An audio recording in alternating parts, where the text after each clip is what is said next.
Okay, welcome back, and let's continue looking at this synastry between the Draconic horoscope and the natal horoscope of the global premiere of Zeitgeist, which was again on November 10th, 2007 at 9:15 p.m. in Hollywood. This synastry is just extraordinary. The moment this film was premiered, we see that the Draconic Uranus falls precisely on the midheaven. Of course, we know Uranus has everything to do with revolution, rebellion, humanity, freedom. In Aries, we get the sense of pioneering, leadership, exerting force.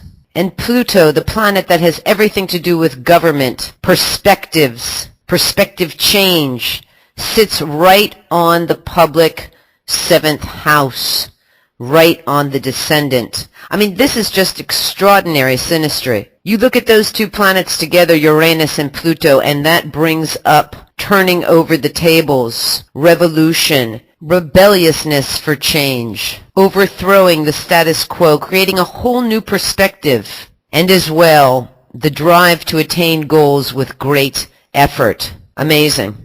We almost get the sense as well of the importance of this mutual reception with Neptune and Uranus. I mean, look how Neptune comes right in and in the sign of Pisces as a final dispositor of the Draconic, comes right in conjunct Uranus in the 9th house. Again, the publishing, the internationalism, world views, everything to do with religion, politics. I mean, it's extraordinary.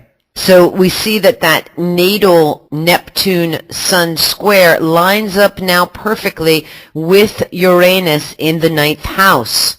This is extraordinary synastry again. We see that the ascendant of the Draconic chart just so happens to oppose Neptune in the 8th house of occult and the hidden, as if the identity is lined up perfectly, as if the soul's identity, the true identity of Zeitgeist, lines up perfectly with Neptune. We know that that has got to be extraordinarily important. The moon, the Draconic moon, lines up nicely here with a conjunction with Pluto.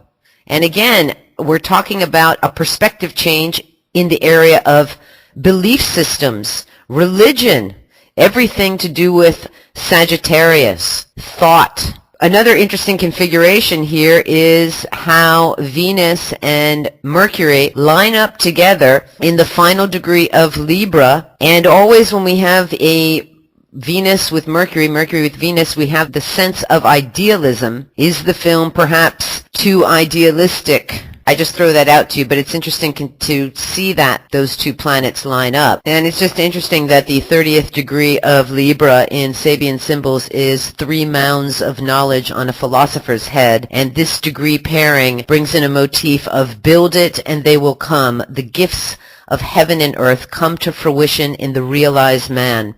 Interesting to think about. When we look at the midpoint configurations in both horoscopes, we see that the North Node equals the Moon, which equals the midheaven ascendant midpoint, and Uranus Neptune. Now, it just so happens that this configuration in the Draconic horoscope of the premiere of Zeitgeist happens to fall at the Aries point, and we know that the Aries point is a public point. It is projected publicly. It is prominent in public view. The midpoint, midheaven ascendant refers to identity awareness, and in the Draconic chart we could think about the soul's identity, so the film's true identity or its soul, and what's needed for further growth and awareness. The midpoint of Uranus-Neptune would symbolize a major act of self-assertion to follow a deeply personal vision. When we put this string together, we see that it reflects showing others how one feels about things, the sense of being on the right track to do one's best. These definitions are taken from Noel Till in his book Synthesis and Counseling, and also with the midpoint definitions of Eberton. Eberton defines the moon at the Uranus-Neptune midpoint as a very receptive soul, openness to mystical or spiritual influences, the tendency to delve into the mysteries of the inner or higher world. Is this not fascinating? Again, all three of these important positions falling at the 30th degree of mutable signs, and as we've seen, the moon at the 30th degree of Sagittarius is the Pope. The midheaven ascendant, the identity, the soul's identity needed for further growth of this film at the 30th degree of Gemini, bathing beauties, which was all discussed in the previous part, which I talked about.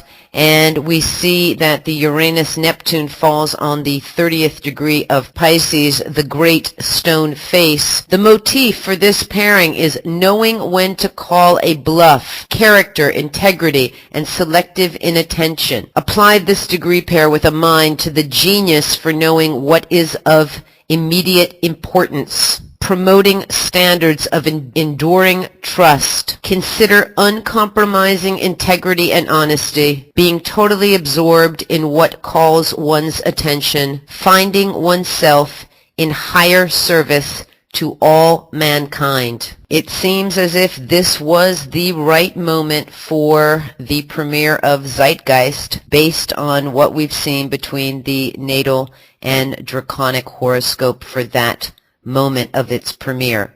I hope you've enjoyed this. I hope you've learned from it, and please study it further and come up with your own insights. If you haven't seen the film, go see it. Thank you for listening.